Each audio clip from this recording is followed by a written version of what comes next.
할렐루야. 여러분 주님 안에서 이렇게 만나 뵈어서 너무 기쁘고 감사합니다. 한 주 동안 주님 은혜 안에서 잘 보내셨죠? 자, 오늘은 사무엘하 11장에 들어갑니다. 사무엘하 11장은 너무도 유명한 장이에요. 아마 이것은 주일 학생들까지도 아마 알고 있는 내용이 아닐까 할 정도로 정말 유명한 그런 장이거든요. 아마 예수 믿지 않는 사람들도 아마 이 이야기는 어렴풋이라도 알고 있을 걸로 이렇게 생각되는데, 일단 본문을 제가 받들어서 읽어 올리도록 그렇게 하겠습니다. 저는 표준 세번역 개정판 그 성경책을 가지고 읽어 올리도록 그렇게 하겠습니다. 사무엘하 11장 1절부터 27절까지 말씀인데 제 성경으로는 구약성경 430페이지가 되겠네요. 1절. 그 다음 해 봄에 왕들이 출전하는 때가 되자 다윗은 요압에게 자기 부하들과 온 이스라엘이 군인들을 맡겨서 출전시켰다. 그들은 암몬 사람을 무찌르고 라빠를 포위하였다. 그러나 다윗은 예루살렘에 머물러 있었다. 어느 날 저녁에 다윗은 잠깐 눈을 붙였다가 일어나 왕궁의 옥상에 올라가서 거닐었다. 그때 그는 한 여인이 목욕하는 모습을 옥상에서 내려다 보았다. 그 여인은 아주 아름다웠다. 다윗은 신하를 보내서 그 여인이 누구인지 알아보게 하였다. 다녀온 신하가 그 여인은 엘리암의 딸로서 햇사람 우리아의 아내 밧세바라고 하였다. 그런데도 다윗은 사람을 보내어서 그 여인을 데려왔다. 밧세바가 다윗에게로 오니 다윗은 그 여인과 정을 통하였다. 그 여인은 마침 부정한 몸을 깨끗하게 씻고 난 다음이었다. 그런 다음에 밧세바는 다시 자기 집으로 돌아갔다. 얼마 뒤에 그 여인은 자기가 임신한 것을 알고 다윗에게 사람을 보내어 자기가 임신하였다는 사실을 알렸다. 다윗이 그 소식을 듣고는 요압에게 전가를 보내서 햇사람 우리아를 왕궁으로 보내게 하였다. 요압이 우리아를 다윗에게 보내니 우리아가 다윗에게로 왔다. 다윗은 요압의 안부와 군인들이 안부를 묻고 싸움터의 형편도 물었다. 그런 다음에 다윗은 우리아에게 말하였다. 이제 그대의 집으로 내려가서 목욕을 하고 쉬어라. 우리아가 오전에서 물러가니 왕은 먹을 것을 함께 딸려서 보냈다. 그러나 우리아는 자기 상전의 종들과 함께 대궐 문간에 누워서 자고 자기 집으로는 내려가지 않았다. 다윗은 우리아가 자기 집으로 내려가지 않았다는 말을 듣고 원정길에서 돌아왔는데 왜 집으로 내려가지 않는지를 우리아에게 물었다. 우리아가 다윗에게 대답하였다. 언약궤와 이스라엘과 유다가 모두 장막을 치고 지내며 저희 상관이신 요압 장군과 임금님의 모든 신하가 벌판에서 진을 치고 있습니다. 그런데 어찌 저만 홀로 집으로 돌아가서 먹고 마시고 나의 아내와 잠자리를 같이 할 수가 있겠습니까? 임금님이 확실히 살아계심과 또 임금님의 생명을 걸고 맹세합니다. 그런 일은 제가 하지 않겠습니다. 다윗이 우리아에게 말하였다. 그렇다면 오늘은 날도 저물었으니 여기에서 지내도록 하여라. 그러나 내일은 내가 너를 보내겠다. 그리하여 우리아는 그날 밤을 예루살렘에서 묵었다. 그 다음날 다윗이 그를 불러다가 자기 앞에서 먹고 마시고 취하게 하였다. 그러나 저녁 때에 그는 여전히 왕의 신하들과 함께 잠자리에 들고 자기 집으로는 내려가지 않았다. 다음날 아침에 다윗은 요압에게 편지를 써서 우리아의 편에 보냈다. 다윗은 그 편지에 다음과 같이 썼다. 너희는 우리아를 전투가 가장 치열한 전선으로 앞세우고 나아갔다가 너희만 그의 뒤로 물러나서 그가 맞아서 죽게 하여라. 요압은 적의 성을 포위하고 있다가 자기가 알고 있는 대로 적의 저항 세력이 가장 강한 곳에 우리아를 배치하였다. 그 성의 사람들이 나가서 요압의 군인들과 싸우는 동안에 다윗의 부하들 중에서 군인 몇 사람이 쓰러져서 죽었고 그때 햇사람 우리아도 전사했다. 요압이 다윗에게 사람을 보내서 전쟁의 상황을 모두 전하였다. 요압은 전령에게 이렇게 지시하였다. 네가 이번 전쟁의 상황을 모두 임금님께 말씀드리고 났을 때에 임금님이 화를 내시며 네게 말씀하시기를 너희가 왜 그토록 성에 가까이 가서 싸웠느냐? 적의 성벽 위에서 적병들이 활을 쏠 줄도 몰랐단 말이냐? 여룹베셋의 아들 아비멜렉을 누가 쳐서 죽였느냐? 어떤 여자가 성벽 위에서 그의 머리 위로 맷돌 윗짝을 던져서 그가 데베스에서 죽지 않았느냐? 그런 것을 알면서 너희가 무엇 때문에 그토록 성벽에 가까이 갔느냐 하시면 너는 임금님의 부하 햇사람 우리아도 죽었습니다 하고 대답하여라. 전령이 떠나 다윗에게 이르러서 요압이 심부름을 보내면서 일러준 말을 모두 전하였다. 전령은 다윗에게 이렇게 말하였다. 우리의 적은 우리보다 강하였습니다. 적이 우리와 싸우려고 평지로 나왔으므로 우리는 적들을 성 안으로 밀어넣으려고 성문 가까이까지 적들을 밀어붙였습니다. 그때 성벽 위에 있는 적들이 임금님의 부하들에게 활을 쏘았습니다. 그래서 임금님의 부하들 가운데서 몇 사람이 죽었고 임금님의 부하인 햇사람 우리아도 죽었습니다. 그러자 다윗이 전령에게 말하였다. 너는 요압에게 칼은 이 편도 죽이고 저 편도 죽이기 마련이니 이번 일로 조금도 걱정하지 말라고 전하여라. 오히려 그 성을 계속 맹렬히 공격하여서 무너뜨리라고 전하여 요압이 용기를 잃지 않도록 하여라. 우리아의 아내는 우리아가 죽었다는 소식을 듣자 자기의 남편을 생각하여 슬피 울었다. 애도하는 기간이 지나니 다윗이 사람을 보내어서 그 여인을 왕궁으로 데려왔다. 그 여인은 이렇게 하여서 다윗의 아내가 되었고 그들 사이에서 아들이 태어났다. 그러나 주님께서 보시기에 다윗이 한 이번 일은 아주 악하였다. 아멘.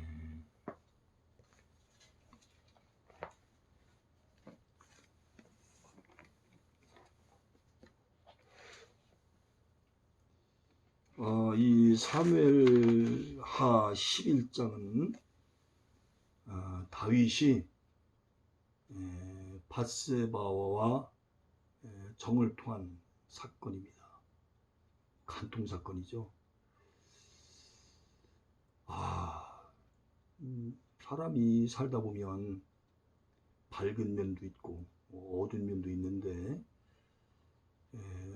이런 어두운 이야기를 죄악의 이야기를 이렇게 전하려고 이렇게 말씀을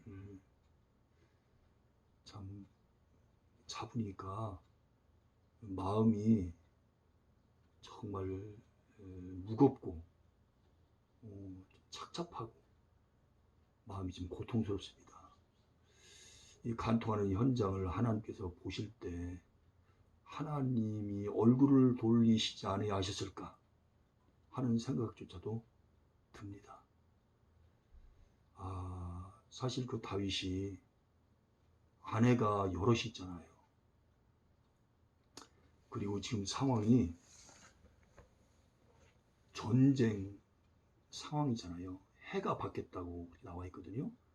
이 말은 전쟁이 그저 며칠 만에 하고 끝난 것이 아니고 장기전에 돌입했다는 뜻입니다. 오랜 시간에 걸쳐서, 오랜 날에 걸쳐서 지금 전쟁을 하고 있거든요. 그런 전쟁 상황 속에서 이렇게 자기 부하인 아내를 건들고 겁탈을 하고 또 그것도 엄청난 죄인데 거기다가 자신의 죄를 숨기기 위해서 위장하기 위해서 이제 애국자이면서 정말로 충성스러운 군인 정신을 이제 갖고 있는 우리아까지 햇사람 우리아까지 죽게 하는데 사실은 죽인 거죠. 여러분, 야, 이거 참 어떻게 이럴 수가 있을까? 우리가 다윗하면 딱 떠오르는 게 성분, 하나님께서 귀하게 쓰임받는 종, 믿음이 신실한 사람, 그렇게들 우리가 알고 있잖아요. 그런데 지금 이 사무엘 하에서 정말 일어나서는 안 될 일이 지금 일어난 겁니다. 참 가슴 아픈 얘기예요. 물론 이제 다윗이 철저히 회개하고 그 후로는 두 번 다시 이제 이렇게 간음을 하지 않습니다. 그런 면에서 참 훌륭하시죠. 그런 면에서는. 그리고 어쨌든 간에 참 말씀 전하기가 참 고통스러울 정도로 힘든 오늘이네요. 그럼에도 불구하고 저희 사명은 하나님 말씀을 전해야 할 그런 사명이기 때문에 우리나라에서 예배를 드리고 이 유튜브 김종문 TV를 통하여 예배를 드리고 계시는 분들, 또 전 세계에 나가 계시는 우리 한국어를 쓰시는 그런 분들도 또 저의 유튜브 방송을 또 보실 거예요. 하여튼 오늘 말씀을 통해서 다시 한번 은혜 받고 조회수가 꽤나 나오는 그런 방송이거든요. 김종문 TV 방송이 다 하나님 은혜죠. 저는 아무것도 아닌데 너무 부족한데, 그래서 함께 은혜를 받고 도전받는 그런 시간이 됐으면 하는 마음 간절합니다. 일단 커다란 제목을 다윗과 밧세바 이런 제목으로 한번 잡아봤어요. 그리고 좀 세분화해서 1절부터 5절까지는 밧세바와 동침한 다윗의 죄악, 그리고 6절부터 13절까지는 다윗이 자신의 죄악을 감추려고 계책을 꾸밈, 겨이 계책을 꾸밈. 그리고 14절부터 27절까지는 우리아를 죽이려는 다윗의 계획이 이루어져. 이 말은 무슨 말입니까? 우리아를 죽였다 그 말입니다. 참 세상에, 어떻게 참 이럴 수가 있을까? 정말 도저히 납득이 안 갑니다. 납득이 안 가요. 우리아는 뜻이 빛이라는 뜻입니다. 빛. 우리가 라이트라고 하잖아요. 라이트. 태양을 선이라고 얘기합니다만 빛이라는 뜻이에요. 햇사람이고요. 지금 이제 라빠라고 하는 그런 동네에서 지금 전쟁 중에 있습니다. 그리고 이 밧세바는 너무나 유명한 이름이죠. 밧세바는 뜻이 맹약의 여자, 맹약의 여자, 그런 뜻입니다. 이 밧세바는 자녀를 이 다윗과 금술이 참 좋았던 것 같습니다. 다윗이 아까도 말씀드렸지만 여인들이, 아내들이 많이 있다고 그랬잖아요. 그런데 이 밧세바 사이에서 굉장히 많은 자녀들이 태어납니다. 굉장히 많은 자녀들이 태어났는데 첫 번째 아이는 죄악의 씨 아닙니까? 그래서 하나님께서 진노하셔가지고 그 첫 번째 아이인 죄악의 씨, 그 아이를 죽여버립니다. 그리고 이제 두 번째로 태어난 아들이 그 유명한 솔로몬 왕입니다. 솔로몬 왕이고요. 세 번째가 시무아, 네 번째가 소밥, 그리고 다섯 번째가 나단입니다. 나단. 근데 이 밧세바는 또 다른 성경에 보면 바수아, 밧수아 이렇게도 나와요. 바 밑에 시옷 받침이 붙어서 바수아, 이렇게도 역대상 3장 5절에 나와 있거든요. 다른 성경에 보면. 그걸 좀 참고적으로 여러분들이 아시면 좋겠네요. 그리고 아까도 말씀드렸지만 밧세바는 엘리암, 암이 아니고 엘리암의 딸입니다. 엘리암의 딸. 자, 그러면 11장, 사무엘하 11장을 한번 전체적으로 한번 알아보면 가장 위대한 사람까지도 때로는 죄악을 저지를 수밖에 없다는 그런 점에서 인간의 나약함을 적나라하게 파헤치고 있어요. 이 사무엘하 11장은 동시에 이 11장은요, 성경에서 가장 위대한 인물의 죄악까지도 결코 숨기지 않고 솔직하게 기록하고 있다는 점에서 성경 자체가 얼마나 신실한 하나님의 말씀인가를 깨닫게 합니다. 먼저 이스라엘의 군대가 전쟁을 하고 있는 동안에 다윗이 왕궁에서 우리아의 아내 밧세바를 취하는 무서운 죄악이 기록되어 있어요. 이 11장에. 그리고 나서 이 11장에는요. 다윗이 자기의 죄악을 숨기려고 음모를 꾸며서 우리아를 죽임으로써 살인죄까지 저지르는 모습이 낱낱이 기록되어 있습니다.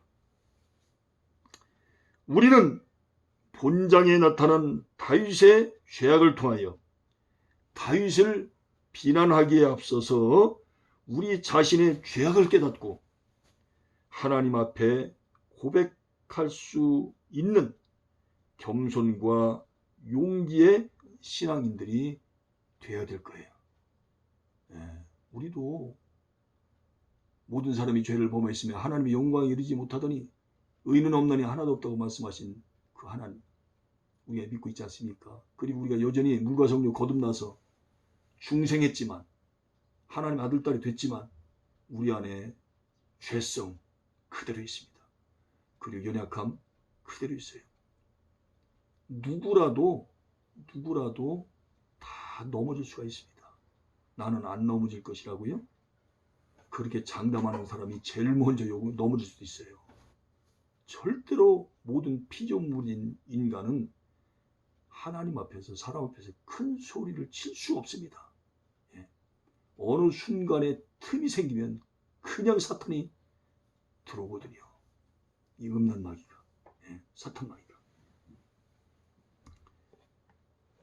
오늘 이 다윗이 넘어진 것도 틈이 생겼기 때문에 그 틈을 비집고 들어와서 이렇게 비참하게 넘어진 겁니다.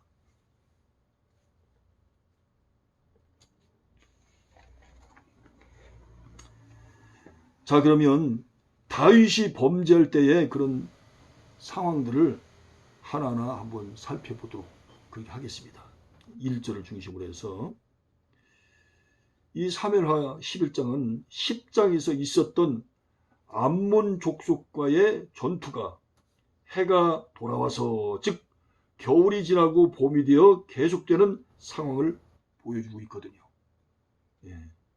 그러니까 이 암몬 족속이 한 번 쳐들어왔다가 다윗에게 엄청나게 패했잖아요.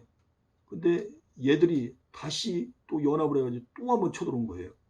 그러니까 지금 다윗이 이렇게 밧세바와의 이런 간통사건은 암몬이 첫 번째 쳐들어왔을 때 이런 일이 벌어진 것이 아니고 두 번째 쳐들어왔을 때 이 밧세바 사건이 터졌다는 거예요. 이 배경을 우리가 정확히 알아야 됩니다. 즉 10장 14절에서 사무엘하죠. 패주했던 암몬 군대와 이스라엘 군대가 다시 전쟁을 하게 된 상황이라 그런 말입니다.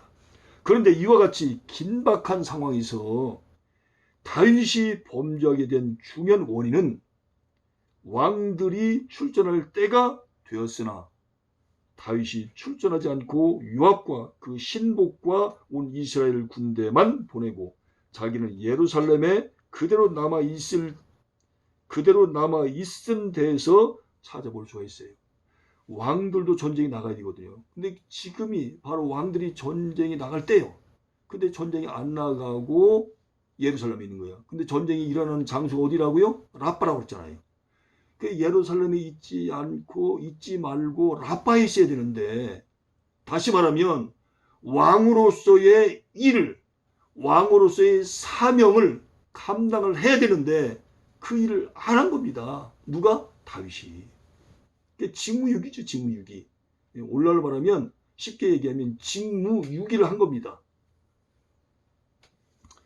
다시 말해서 다윗의 안락한 환경이 그로 하여금 범죄하도록 한 것입니다. 이전에 사울을 피하여 어려운 피난 생활을 하면서도 결코 범죄하지 않았던 다윗이지만 온 이스라엘의 왕이 되고 직접 전쟁에 출전하지 않아도 될 만큼 좋은 환경이 주어지자 결국 범죄하게 되고 만 것이라 그 말입니다. 범죄하게 대한 핵심 요소가 뭐라고요? 원인이 뭐라고요? 환경이 뭐라고요? 배경이 뭐라고요? 안락했기 때문에. 예. 안락했기 때문에 이런 범죄를 저지르게 됐다는 거예요. 사울왕을 피하여 다닐 때는 자기 생명 부지하기 위해서라도 이렇게 눈을 딴 곳으로 돌릴 여유가 있었겠습니까? 사람은요, 항상 적당한 긴장을 해야 돼요. 이게 여유가 생기면 그때부터 사람은 딴 생각하게 되어 있어요. 그리고 사탄 마귀가 가만히 있지 않습니다. 귀신이 가만 놔두질 않아요. 우리의 죄성이 우리를 가만히 놔두지 않습니다. 언제라도 우리를 잡아뜨리고 넘어뜨리려고 벼르고 있다니까요. 뭐가요? 죄악이. 뭐가요? 사탄 마귀가. 이 귀신들이 벼르고 있는 거예요. 그러므로 신앙생활이란 반드시 환경이 좋을 때에 잘 할 수 있는 것이 아니며 오히려 선줄로 생각하는 자는 넘어질까 조심하며 항상 깨어 있어야 합니다. 자, 이 말은 무슨 말입니까? 항상 깨어 있어야 한다는 이 말이 다윗에게 적용해 보면 잠깐이지만 영적으로 잠을 잤다 그 말 아닙니까? 그 기간이 10시간인지 사흘인지 일주일인지 한 달이 되는지는 모르겠어요. 내 영적으로 잠을 잤던 거예요. 따라서 오늘날에도 마귀로 틈을 타지 못하게 하라. 에베소 4장 27절 나와 있지 않습니까? 마귀로 틈을 타지 못하게 하라는 말씀처럼 참으로 범죄할 틈도 없이 열심을 품고 주를 섬기기에 부지런한 사람은 가장 행복한 사람일 거예요. 예. 자, 이번에는 다윗이 범죄하는 그런 단계를 한번 살펴보고자 합니다.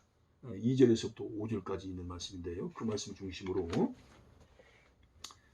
첫째로 다윗은요, 해가 질 무렵에 그 침상에서 일어나 왕궁 지붕을 거닐다가, 옥상에 있는 왕궁 지붕 아닙니까? 그 왕궁 지붕을 거닐다가 한 여인이 목욕하는 것을 보게 됩니다. 옥상 밑에 아마 일반 주택가들이 있었던가 봐요. 그 거닐다가 하필이면 그때 또 그 여인이 거기서 또 목욕을 할 게 뭡니까 이게. 예. 그래서 어떤 분들은 그런 얘기해요. 이것은 밧세바가 계획적으로 다윗을 유혹하려고 야심을 품고 또 교활한 어떤 생각을 가지고 이렇게 접근해 온 것이 아닌가. 왜냐하면 아무래도 한나라의 왕보다 자기 남편을 이렇게 비교해 보니까 자기 남편이 너무 초라하게 보이는 거예요. 철학이 보이는 거야. 예. 그래서 좀 다윗을 갖다가 이렇게 유혹하려고 이런 행동을 취한 것이 아닌가라고 또 이렇게 얘기하는 분들도 계시더라고요. 근데 그것도 상당히 좀 일리가 있는 것도 같기도 해요. 근데 뭐 밧세바의 마음속에 들어가 보지 않았으니까 뭐 들어갈 수도 없고 어떻게 그 마음을 정확하게 알 수 있겠습니까? 말을 하는 데 있어서 참 조심스럽습니다.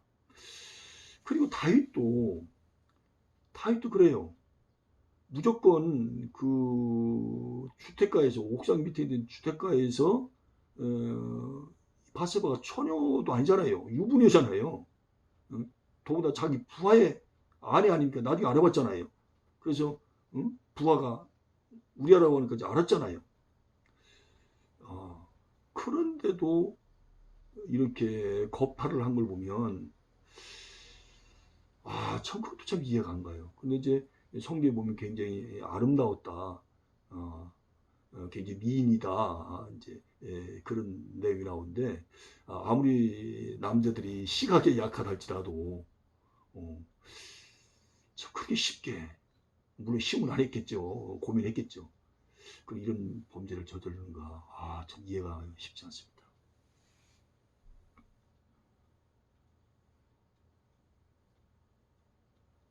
여기서 우리가 자기 부하들이 전쟁터에서 피를 흘리며 싸우고 있는 바로 그 시간에 한가롭게 낮잠을 자고 있었던 다윗의 잘못을 발견할 수가 있어요. 그 범죄할 때가 언제입니까? 그 여인을 볼 때 언제예요? 저녁 때라고 나와 있잖아요. 대낮이 아니고 영적으로 볼 때도 벌써 어두컴컴한 것을 보여주고 있어요. 그걸 통해서도. 그런데 하와가 뱀의 유혹하는 말을 듣고 선악과를 볼 때에 먹음직도 하고 보암직도 하고 지혜롭게 할 만큼 탐스럽기도 했던 것처럼 창세기 3장 6절 나와 있죠. 다윗의 죄악도 그의 눈을 통한 안목의 정력에서 시작이 됩니다. 요한일서 2장 16절 나와 있지 않습니까? 눈으로 보는 것을 통해서 우리가 범죄할 때가 얼마나 많이 있습니까? 알고 지은 죄 모르고 지은 죄 참 많잖아요. 이 안목의 정욕, 이 눈으로 보는 걸 우리가 늘 조심하지 않으면 안 되거든요. 아담과 하와가 결국 이 안목의 정욕, 눈으로 보는 것 때문에 가장 먼저 넘어진 게 그거 아닙니까? 먹음직도 하고 보암직도 하고 지럽게 할 만큼 탐스럽기도 했던 것처럼 보이잖아요. 사실은 그렇지 않은데 그런 것처럼 보였던 거예요. 다시 말하면 거짓말에 속되 철저히 속은 겁니다. 철저히 속은 거예요. 둘째, 다윗은 자신의 마음에 생긴 음욕을, 강한 욕심, 그 음욕을 행동으로 만족시키기 위해 그 여인의 신분을 알아보도록 사람을 보냅니다. 그리고 그 여인이 엘리암의 딸이요 햇사람 우리아의 아내 밧세바라는 보고를 듣습니다. 다윗은 당시에 이미 여러 아내들을 거느리고 있었으며 밧세바가 유부녀라는 사실을 알게 되었음에도 불구하고 자신의 욕망을 떨쳐버리지 않고 더욱 적극적으로 행동하는 것을 보면 그의 죄악이 결코 합리화될 수 없음을 깨달을 수가 있습니다. 합리화될 수 없죠. 셋째, 다윗은 다시 사자를 보내어 신부꾼을 보내어 그녀를 자기에게 데려오게 하고 더불어 동침하고 맙니다. 한 번에 가서 일을 끝낸 것이 아니고 두 번씩이나 사람을 보내가지고 이렇게 죄를 진 겁니다. 그 후에 다윗은 아무 일도 없었던 것처럼 그녀를 집으로 보냅니다. 그러나 다윗의 죄악은 밧세바가 잉태함으로써 아기를 갖게 될 줄은 또 상상도 못했겠죠.